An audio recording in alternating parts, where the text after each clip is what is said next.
या मुघलांनी भारतात येऊन केलेलंच काय? आमच्या भारताला लुटलं, आमची मंदिरे, हिंदू मंदिरे उद्ध्वस्त केली. मंदिराच्या समोर एक नंदी असतो, पण या मंदिरासमोर नंदी नाही. तर नमस्कार मित्रांनो, स्वागत आहे तुमचं पुन्हा एकदा एका नवीन व्हिडिओमध्ये. तर आज मी तुम्हाला घेऊन चाललोय एका अशा मंदिरापाशी, जे मंदिर 12व्या शतकातील आहे. हो, चालुक्य राजा काळातील ते मंदिर आहे. पण त्या मंदिरासोबत एक दुःखद घटना घडलेली आहे की औरंगजेबाच्या सेनेने आणि अल्लाउद्दीन खिलजीच्या सेनेने त्या मंदिरावरती हल्ला केला होता आणि मंदिर पूर्णपणे नासधूस केलेलं आहे. पण तरीही ते मंदिर अजूनही तितकंच सुंदर दिसतं पहिल्या दिसत होतं. तर आता मी आहे शिरडोनच्या पुढे पंचगंगा नदीवरती. तुम्हाला मी नदी दाखवतो.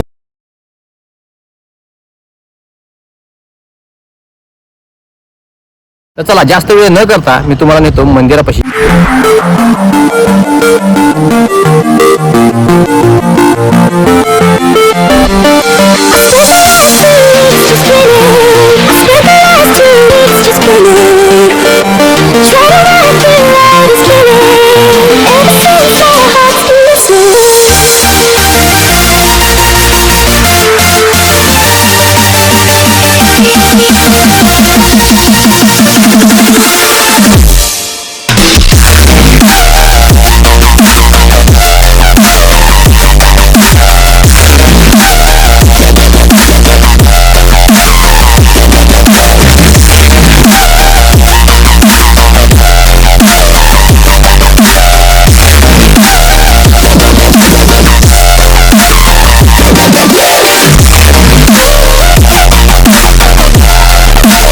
हे मंदिर आहे कर्नाटक आणि महाराष्ट्राच्या बाउंड्रीच्या जवळलगत असलेलं खिद्रापूर गावातील कोपेश्वर महादेव मंदिर. हे मंदिर एवढं ऐतिहासिक आहे, 12व्या शतकातील हे मंदिर आहे. आणि या मंदिरावरती मुघलांनी हल्ला केला होता. मी मंदिराच्या आतमध्ये जातो, तुम्हाला सर्व काही सविस्तर दाखवतो.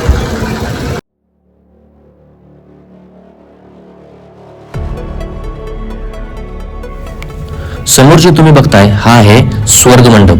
हा स्वर्ग मंडप एकूण 48 खांबांवर उभा आहे. खांब गोलाकार असून त्यावर अत्यंत सूक्ष्म आणि देखणे कोरीव काम केलेले आहे. या मंडपाचे वैशिष्ट्य म्हणजे याचे छत मध्यभागी उघडे आहे. सुमारे 13 फूट व्यासाचे हे वर्तुळ आकाशाकडे उघडते. पौराणिक कथेनुसार यज्ञाच्या वेळी दूर बाहेर जाण्यासाठी आणि देवांना आव्हानासाठी ही रचना केली होती. मंडपाच्या अगदी मध्यभागी उघड्या छताखाली एक मोठी गोलाकार शिळा आहे. त्याला रंगशिळा असं म्हणतात. कार्तिकी पौर्णिमेच्या रात्री पूर्ण चंद्राचा प्रकाश बरोबर या शिळ्यावर पडतो, जो एक अद्भुत नजारा असतो. हे संपूर्ण मंदिर इंटरलॉकिंग पद्धतीचे आहे, म्हणजेच दगड एकमेकात अडकून उभा केलेले हे मंदिर आहे. या मंदिरात कुठलाही चुना ना कुठले सिमेंट वापरलं गेलेलं आहे. या मंदिराच्या गाभाऱ्यात प्रवेश केल्यावरती एवढी शांतता आणि एवढा गारवा आहे, जो तुमच्या मनाला प्रसन्न करतो.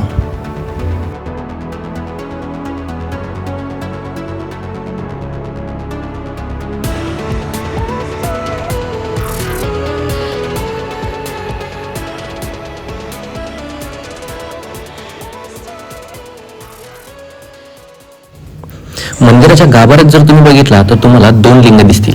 एक आहे कोपेश्वर आणि एक आहे धोपेश्वर.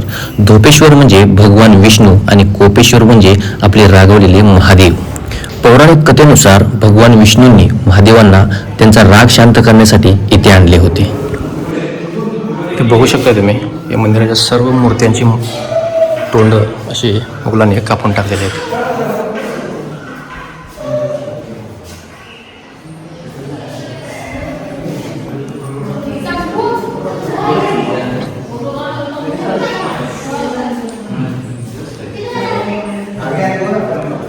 हे मंदिर एवढं भव्य आणि दिव्य आहे ना, खरोखर खूप मस्त आहे. या मंदिराच्या बाहेरचा परिसर मी तुम्हाला आता दाखवतो. या मंदिरात एकूण 108 खांब आहेत आणि हे सर्व खांब दगडी असून विविध पौराणिक कथा, नक्षीकाम आणि देवदेवतांच्या मूर्त्या यावरती कोरलेल्या आहेत. विशेष म्हणजे इतके खांब असूनही मंदिराची रचना अत्यंत प्रमाणबद्ध वाटते. तुम्ही बघू शकता, सगळ्या मूर्त्यांचे, सगळ्या हत्तींचे सोंडा मोडलेले आहेत.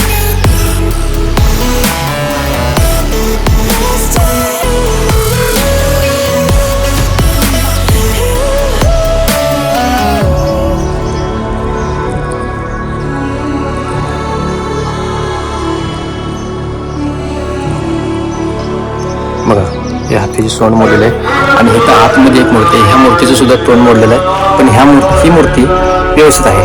म्हणजे जेवढं हाताला येईल तेवढं त्यांनी तोडलेलं आहे. प्रत्येक मंदिरात तुम्ही महादेवाच्या मंदिरात बघितलं असाल की मंदिराच्या समोर एक नंदी असतो, पण या मंदिरासमोर नंदी नाही. कारण एका कथेनुसार की माता सती इथून आपल्या माहेरी गेली होती, त्यामुळे तो नंदी तिथेच राहील. आणि मंदिरात भगवान विष्णू आणि धोपेश्वर म्हणजे रागावलेले महादेव ते दोघेही विराजमान झालेत. या मंदिराचा इतिहास खूप जुना आहे. खूप जुना म्हणजे 12व्या शतकातील हे मंदिर. त्यानंतर मुघल, औरंगजेब, अलाउद्दीन खिलजी या लोकांनी, या मुघलांनी हे मंदिर नष्ट केलं. या मुघलांनी भारतात येऊन केलेलंच काय? आमच्या भारताला लुटलं, आमची मंदिरे, हिंदू मंदिरे उद्ध्वस्त केली. त्यांना हेच काम जमलं होतं, हेच चांगलं काम त्यांनी केलं. आमच्या भारतातून आमची मंदिरे उद्ध्वस्त केली. पण त्यांच्या हाती काय लागलं? घंटा. गेले ना पळून. पण आम्ही आहे की आमचा इतिहास आम्ही असाच दाखवू.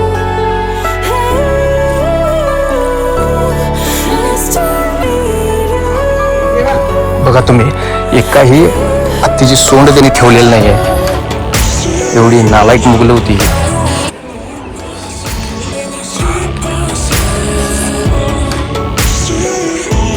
हा मंदिराचा स्वर्ग मंडप आहे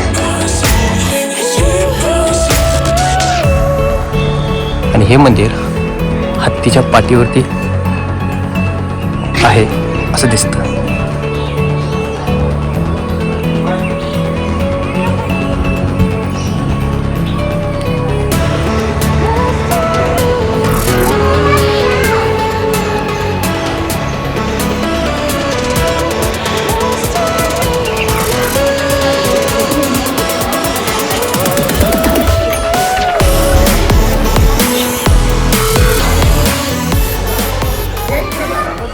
चला, या मंदिराची माहिती ऐकून कशी वाटली कमेंट करून नक्की सांगा. आणि या मंदिराचा इतिहास तुम्हाला जर काय माहीत असेल कमेंटमध्ये नक्की सांगा. हा आहे मंदिराच्या आवारातील परिसर. व्हिडिओ कसा वाटला कमेंट करून नक्की सांगा. व्हिडिओ आवडला असेल तर व्हिडिओला लाईक शेअर करा.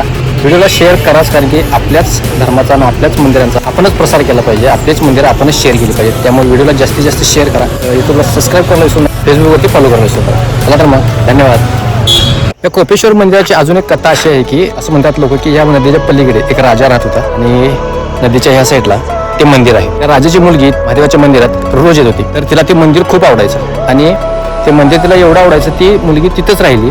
आणि राजाने कित्येक वेळा बोलवलं तरी ती मुलगी जात नव्हती. त्यामुळे राजा त्या मंदिरापाशी येऊन त्या राजाने मंदिराची नासधूस केली असंही लोक म्हणतात. पण ते ॲक्च्युली कथा काय आहे, त्याच्या पाठीमागे ते काय आहे हे काय आपल्याला माहीत नाही. पण इतिहासात असं लिहिलेलं आहे की अलाउद्दीन खिलजी आणि औरंगजेबाने या मंदिराचा उद्ध्वस्त केलेला आहे.